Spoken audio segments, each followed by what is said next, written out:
Sunana Shu'aibu Ishaq Shumi.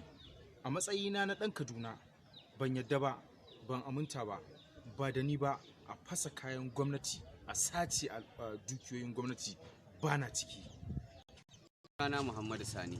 A matsayina na ɗan ƙasa kuma ɗan jihar Taraba, ban yadda ba, ban lamunta ba da zanga-zanga da ake yi a ƙasar nan.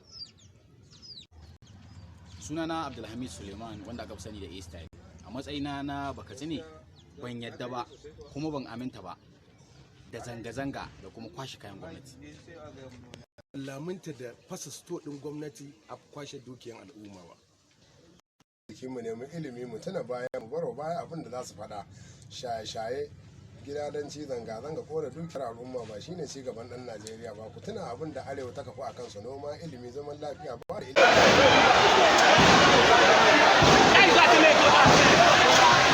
Sunana Bilkisu Abdullahi daga jihar Bauchi.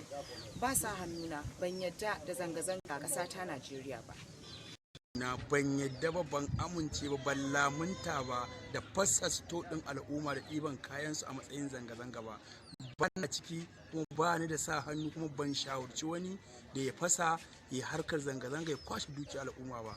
Assalamu alaikum. Sunana Umar Sani Fage.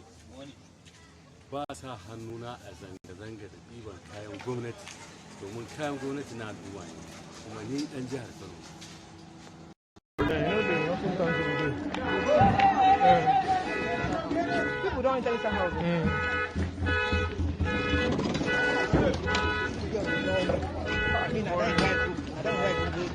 To, Islama. Sunana Musa Hamisu daga Jos, babban birnin jihar Plateau. Ban yadda da zanga-zanga da tashin hankalin jama'a ba, saboda zaman lafiya muke so a ƙasa ta Najeriya. Tashin hankali baya haifar da komai sai nadama da ci baya. Kwanciyar hankali da maslaha da bin komai a tsari a yanda yake da tattaunawa shi yake kawo ci gaba a rayuwa. nuna kin jinin mutane kuma nuna kin jinin gwamnati daban.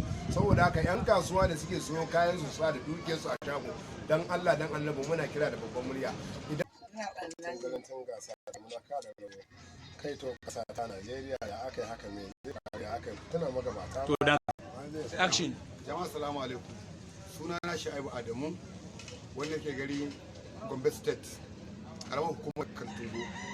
Ban yadda da zanga-zanga ba, ban kuma yadda da balle dukiyar gwamnati ba da yayin da ake zanga-zanga.